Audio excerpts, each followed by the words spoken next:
Assalamualaikum warahmatullahi wabarakatuh. Anak-anak, pelajaran hari ini adalah aplikasi perangkat lunak dan interior gedung. Jadi, mata pelajarannya aplikasi perangkat lunak dan interior gedung. Ini adalah salah satu mata pelajaran produktif. Ini untuk kelas 11 DPIB 1. Nah, sebelum kita mengenal lebih jauh tentang aplikasi perangkat lunak, di KD 3.1 ini kita masih mempelajari K3, yaitu keselamatan dan kesehatan kerja. Melanjutkan materi yang kemarin. Tuh, langsung saja.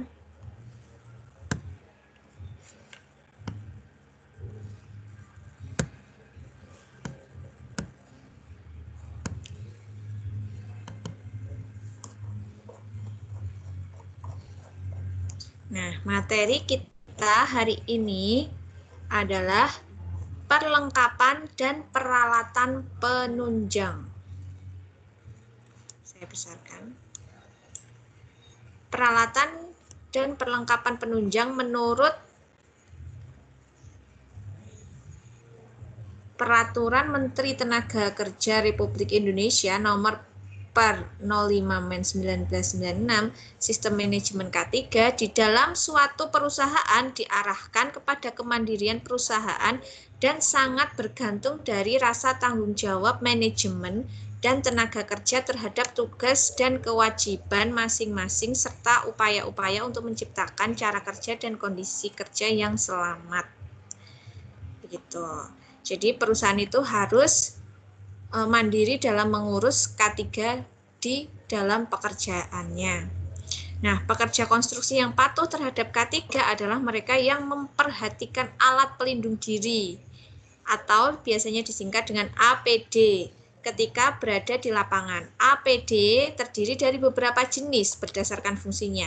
Antara lain menurut Sihombing Walangitan Prastis tahun 2014, 1. Nah, ini adalah APD ya. APD terdiri dari 1. Pakaian kerja. Ini adalah contoh pakaian kerja. Tujuannya pemakaian pakaian kerja adalah melindungi badan manusia terhadap pengaruh-pengaruh yang kurang sehat atau yang bisa melukai badan. Mengingat karakter lokasi proyek konstruksi pada umumnya mencerminkan kondisi yang keras, maka selayaknya pakaian kerja yang digunakan juga tidak sama dengan pakaian yang dikenakan oleh karyawan yang bekerja di kantor.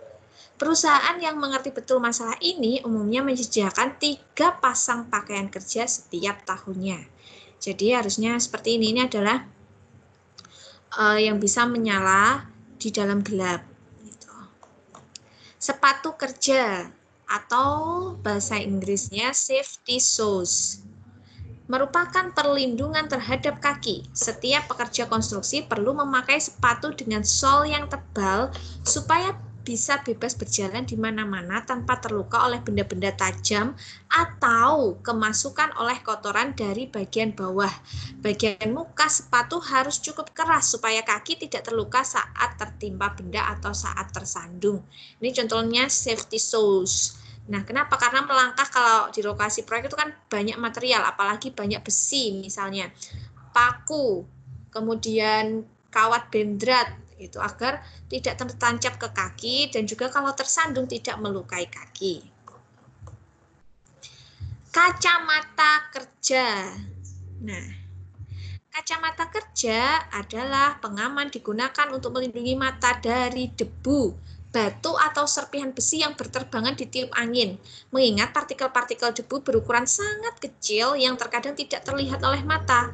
Oleh karenanya, mata perlu diberikan perlindungan. Biasanya pekerjaan yang membutuhkan kacamata adalah mengelas. Kalau pekerjaan konstruksi itu contohnya adalah di ready mix. Jadi mengaduk beton itu kan kadang pasir, waktu menumpahkan pasir ke dalam molen itu kan pasir berterbangan. Nah, itu bisa masuk ke mata dan bisa membuat mata perih.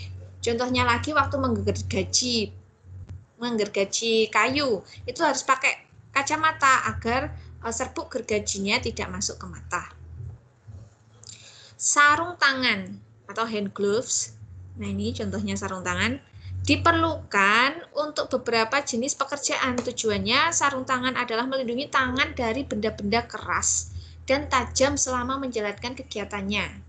Salah satu yang memerlukan sarung tangan adalah mengangkat besi terus-menerus, mengangkat kayu, pekerjaan yang sifatnya berulang seperti mendorong gerobak cor secara terus-menerus dapat mengakibatkan lecet pada tangan yang bersentuhan dengan besi pada gerobak.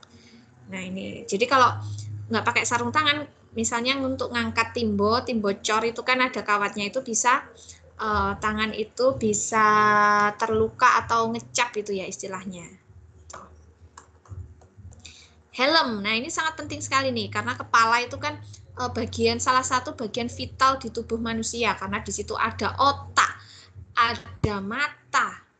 Yang paling penting itu adalah ada saraf-saraf ya di dalam kepala itu. Jadi kalau menghindari benturan seperti ini, terjatuhnya benda, itu sangat penting sekali untuk memakai helm.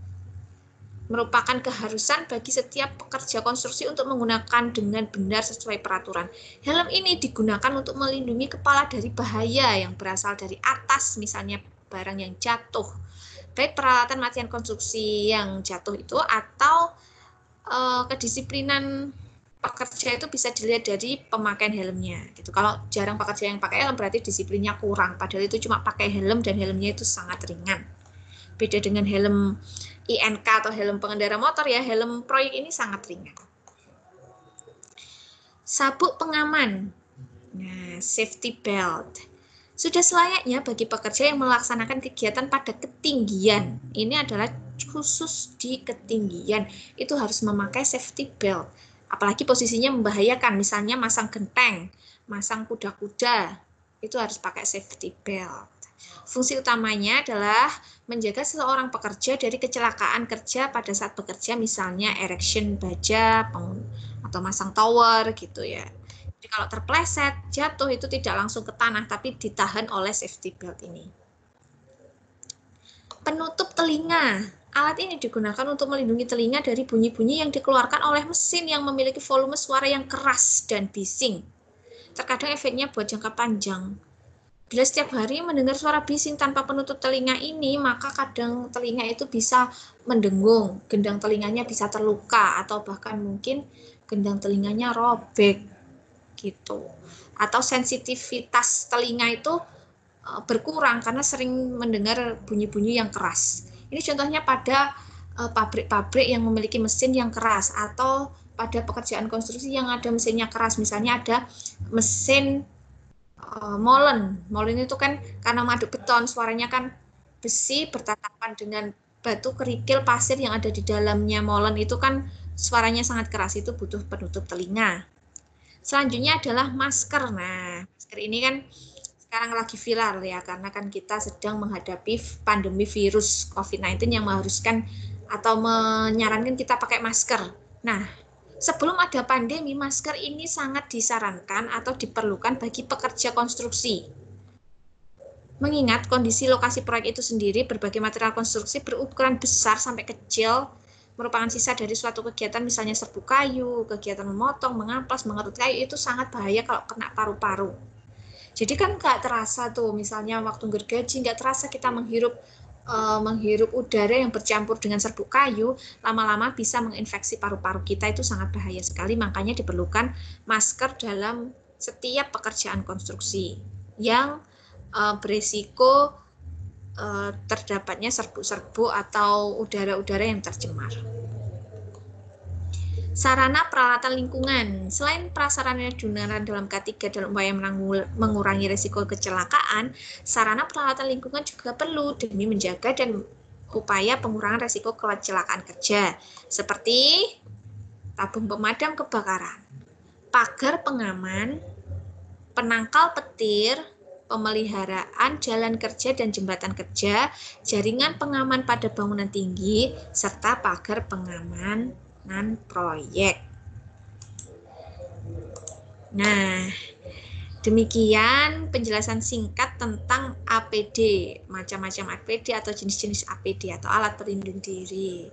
Nah, selanjutnya tugas pada pertemuan di minggu ini, yaitu pada tanggal 11 Agustus 2020, itu tugasnya anak-anak, kalian memoto pekerja konstruksi yang di dekatmu, entah itu pekerjaan misalnya membangun jalan, mengaspal jalan, atau pekerja yang sedang memasang bata di rumah, pekerja yang sedang bekerja misalnya membangun jembatan atau membangun masjid, misalnya mengecat, itu juga pekerjaan konstruksi. Jadi satu foto saja pekerjaan konstruksi di dekatmu. Kalau nggak ada di desamu ya di desa tetanggamu.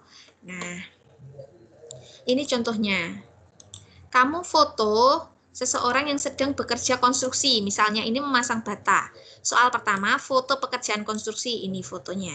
Kemudian soal yang kedua, deskripsikan pekerjaannya itu apa. Yang difoto itu di kolom komentar pada Google Classroom saat kamu upload foto ini. Di bawahnya deskripsinya itu misalnya ini, foto ini adalah memasang pasangan batu bata. Nah, soal yang ketiga itu adalah K3 yang sudah diterapkan apa nih? Contohnya pekerja ini, Bapak ini sudah memakai sepatu safety sehingga kaki aman melangkah pada medan konstruksi. K3 yang belum diterapkan, tidak memakai sarung tangan, bisa mengakibatkan tangan melepuh akibat zat kimia dari material atau contohnya semen, bisa mengakibatkan tangan terluka akibat mengangkat timbo ini ya, timbo cor.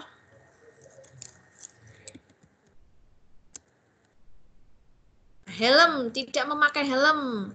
Nah, padahal helm itu meredam benturan atau dari kejatuhan material, sehingga tidak langsung mengenai kulit kepala. Nah, deskripsinya singkat saja, fotonya cuma satu saja, foto pekerja konstruksi. Nah, demikian pertemuan hari ini tentang jenis-jenis peralatan K3 atau jenis-jenis APD. Selamat mengerjakan dan selamat belajar di rumah. Wassalamualaikum warahmatullahi wabarakatuh.